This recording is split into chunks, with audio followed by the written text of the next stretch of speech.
Hello everyone and welcome back yet again to another edition of the GSMC Fantasy Sports Podcast, brought to you as always by the GSMC Sports Network. My name is Christopher Shepard. Thank you guys yet again for tuning in to today's show. We have a good slate of segments ahead for you guys. We're going to continue with some betting odds in different sports, updating you guys on those. We'll start off with the Heisman odds, and then we'll follow it up with the Stanley Cup odds as well as we head into the 24-25 NHL offseason and seeing what trades and offseason rumors could be changing the landscape there. And we'll also continue our IDP player profiles with some very exciting players at various positions. So, before we begin, I do want to remind you to like, follow, and subscribe to both the show and the network. It is a huge support to all involved. We also do tend to receive a ton of tips and donations, so if you do feel so inclined, please consider leaving them at the link gsmc.cloud. It's again a huge support, both of me, my fellow podcasters, and ultimately the network as a whole, so anything you leave is greatly appreciated. Also, if you have any burning questions, comments, or concerns about anything related to the show, you can leave them there, and they will be answered and addressed at the beginning of the next episode. Without further ado, let's jump right into what should be an exciting show for you guys today. Let's start off in the world of college football. It makes its triumphant return to the show. I love talking college football, one of my favorite sports, but there's been a shakeup in the Heisman race, and that is what we're going to be looking at today. We're going to be looking at how each of the top 10 in terms of betting odds can be the new Heisman, and who can be rising up the ladder and who can be falling down the ladder, and who ultimately, in this very crowded race, this has never been as crowded as it's been in ages, is going to eventually come out on top. So let's jump right into this segment. And we will start off at number 10 with a guy who is a very interesting case, a redshirt sophomore out of Texas A&M. New head coach, but if he's to be the face of this Texas A&M Aggie squad, he really needs to prove his prowess. Last year, we saw some flashes of what he could be. Threw for a little under 1,000 yards in the limited game time he had, and that is Connor Wegman. He, out of all those different Texas A&M quarterbacks that they've had over the years, Haynes King, Zach Calzada, he seems to be the guy who is willing to stick around, develop, even though Jimbo Fisher era did not work out. Mike Elko comes in, and we saw what he all did with Riley Leonard over there at Duke, so it should be a new horizon for the Texas A&M Aggies. However, I don't think they have the personnel, especially on the offensive side of the football, to really keep up with some of the SEC's elite.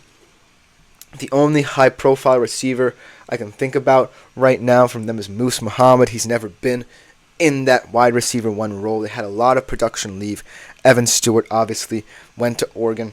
We'll talk about them a little bit later. But I really think in order for Connor Wegman to succeed, he does need at least someone who has a sense of what this offense is all about. I just think that right now, 10 seems a little bit higher for him, and at plus 2,200, those are very long odds, so don't think that I would want to place all my eggs in one basket with Connor Wegman. But I still think he has a lot of potential, and he could be the best quarterback to lead Texas A&M into a new era. And coming in at number 9, definitely is a guy who's going to get a lot of hype. Had quite the journey in his college career, moving from an FCS school to Washington State, and now ending up at Miami. We have Cam Ward. At plus 2,200, I actually like Cam Ward's long odds. This is the best receiver room he's ever had. He has Xavier Restrepo, 1,000-yard receiver last year. Jacoby George showed flashes last year of what he could be, a breakout year, and then they add Houston wide receiver transfer and Samuel Brown. I think that Cam Ward has a lot of upside. We'll have to see how he translates to a more competitive conference in the ACC. 3,735 yards for him, 25 touchdowns, and 7 picks last year, his last at Washington State. He adds that experience. I believe this is his 5th year, and I think that right now, Cam Ward, when I'm looking at all these odds in the same range, he seems like one of the more intriguing options with longer odds who could vault up this kind of leaderboard for the Heisman as the season goes on, because I do believe that Cam Ward definitely has the kind of dark horse potential that can be realized once he fully settles into Miami, and he has the wide receiver room to do it, unlike a Connor Wegman. Coming in at number 8 is a very interesting proposition here, because this guy does not have as much experience as some of the others on this list, and that is Garrett Nussmeier out of LSU. Looks like he's going to be the number 1 option for them going forward. But at plus 2,200, much in the same range as Cam Ward and Connor Wegman, I don't really like his value because I don't know too much about his game. And he's replacing Jaden Daniels. And also, the receiver room is not what Jaden Daniels had either. He does have the experience in Kyron Lacey and CJ Daniels, who's a grad student and redshirt senior respectively. But I'm looking at Garrett Nussmeier, and the only real game that I see was a good one in the Rely Quest Bowl, where he had 395 yards. But it didn't really show me a full season's worth of what Garrett Nussmeier can bring to the table at LSU. And I really don't think that LSU needs to rush into things with him, but I certainly feel as if Garrett Nussmeier is one of those guys who is being picked on blind faith, and mainly because LSU does not necessarily have the hardest SEC schedule out of any of the teams that we're going to talk about later in the segment. They definitely have an easier slate. They do have the experience for him, but right now I feel like LSU needs to realize that they're not going to have swing for the fences seasons every single year. They are one of the more transitional teams who could be primed for a breakout season, but they need to realize that right now they don't necessarily have the assets to maintain a certain level of dominance and good play in order to win the SEC and challenge for a playoff spot. But right now, I think that 8 is a little bit too high, much like with Connor Wegman for Garrett Nussmeier. Coming in number 7 is definitely a guy who's gotten a lot of hype, deservedly so, after his latter half of last season, his first season as the Alabama Crimson Tide starter. Jalen Milroe. I really love what this kid did in the latter half of the season, because at the beginning of the season, there were a lot of question marks surrounding what Nick Saban would do at the quarterback position for Alabama. Jalen Milroe didn't really separate himself from guys like Ty Simpson and Dylan Lonergan, and it was really a kind of a process of getting him up to speed with the whole way they wanted to play football. But in the latter half of the season, he got going. He really shined. He led many statistics in the latter half of the season, and ultimately Alabama got a deserved CFP spot. And so at plus 1,600, I really like him as another guy whose odds should just go up a little bit more. And looking at the Alabama receiver room, they did lose a lot of production. They lose Bond and Nye Black. They add Jeremy Bernard from new coach Kalen DeBoer's University of Washington team, who didn't really have a chance in that crowded wide receiver room over there. And they have Kobe Prentice still, who has shown flashes of brilliance, but at his best is just a very decent wide receiver too. And so I'm really looking at Jalen Milroe as a make it or break it kind of year for him, because I really like what Alabama did with him last year, but this year seems a bit different because there's going to be a lot more pressure on getting it right for new head coach Kalen DeBoer. I really like what he's doing. He's pushing all the right buttons, but it has to translate onto the field. And I think Jalen Milroe has a good shot at truly becoming even better due to what Kalen DeBoer teaches him as well. His offense could really pop if all the pieces fit together. Coming in number 6, another guy who is really a question mark at plus 1,600. Another guy who should have a bit longer odds in this race. Nico Yamalieva, another kind of redshirt freshman guy who comes into Tennessee. A lot of question marks surrounding him. He does have the profile of being a former 5-star. They talk about him highly, but I just haven't seen it yet on the field. He's much like Garrett Nussmeier, a little bit like Connor Wegman, but Connor Wegman is more proven. I just don't see why Nico Yamalieva has the 6th best odds in this race when there are guys who have proven themselves Maybe it's because most of those guys have transferred, but Nico Yamalieva certainly feels like I need to see more of him. He did have a decent bowl game where he showed his dual threat abilities, but I need something to hold on to see. In like at least a 3 to 5 game sample of Nico Yamalieva and his play to truly grasp where he stands in this Heisman race. And that's really all I can say about him at the moment.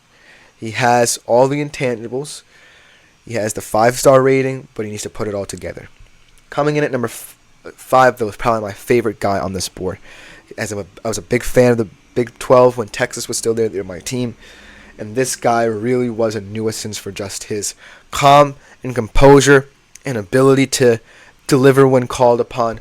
Will Howard transfers to Ohio State, immediately steps into that QB1 position at plus 1,600 again. I really like Will Howard because he's not really going to be asked to do too much. If you look at his receiver room, it might be the best in college football, even with the absence of Marvin Harrison Jr. as he's now gone to the NFL. I still have Emeka Egbuka, who has the potential to be a very solid wide receiver one, fantastic route running abilities. You have Jeremiah Smith, who's been turning heads in spring practice, the freshman. And you have Colonel Tate, another freshman. There's a lot of excitement surrounding this team. And Will Howard, all he had to do was just be a steady presence. Kind of much like what Kyle McCord was last year. Being a guy who can deliver the football to his playmakers without, ruining the structure of the team. That's all that needs to be said. So at plus 1,600, I really like the value here for Will Howard in terms of betting odds. Coming in number 4 is a guy who's kind of been going under the radar, in my humble opinion, in the SEC. And Jackson Dart, with all the talk about Carson Beck versus Quinn Ewers and stuff of that nature, people forget about Jackson Dart over at Ole Miss. He obviously did have a fantastic running back last year in Quinton Judkins, and they formed a dynamic duo in the backfield. But this year, I think that Jackson Dart's true talent to be realized. He threw for 3,300 yards last year. I still think at plus 1,500, Jackson Dart could be in the reckoning to at least be in the top 3 for the Heisman odds. He has a solid receiving core in Trey McCann, Antoine Wells, Jordan Watkins add that experience and the 1,000-yard experience, most importantly. So Jackson Dart is no shortage of targets. He really is one of those guys who shouldn't be forgotten about in the SEC. But, of course, he's behind these two guys named Beck and Ewers, and we have to talk about them. Coming in at number 3 is, of course, Quinn Ewers, moving to the SEC with Texas. I really liked the way he improved last year. Over 3,400 yards for him, 22 touchdowns, 6 picks. He really elevated his game, but the question mark this year is, will those transfer portal additions that Texas made truly replace guys like Latavion Sanders, guys like Jonathan Brooks, guys like A.D. Mitchell, guys like Xavier Worthy, guys like and so on and so forth, Jordan Whittington? Who will step up to replace them? They added Isaiah Bond and Amari Niblack. I thought that was very nice pickups. They add Silas Bolden from Oregon State, Matthew Golden from Houston, and top it all out, they have 5-star recruit Ryan Wingo waiting in the wings. So it's all set up very nicely for Quinn Ewers. But I think that this season is all about his consistency. I want to see him be more consistent and comfortable in this offensive system. And so I'm looking ahead to see what Quinn Ewers is going to do for this Texas offense now they're in the SEC. And he has stiff competition because at number 2 is Carson Beck. Carson Beck, a metronomic presence for Georgia, kind of in that Stetson Bennett mold, but a little bit more consistent, more of a pocket passer, in my humble opinion. But at plus 800, he has very good odds. 3,941 yards last year. His 86 QBR was 5th in the nation. Also led the nation in completion percentage. So just that level of consistency. However, when his wide receiver room is stripped bare, I do want to see what he does with lesser talent. Because gone is guys like Brock Bowers, Ladd McConkey, even a guy like Marcus Rosemy-Jacksaint. And now comes in Dominic Lovett and Ra Thomas, these two unproven guys.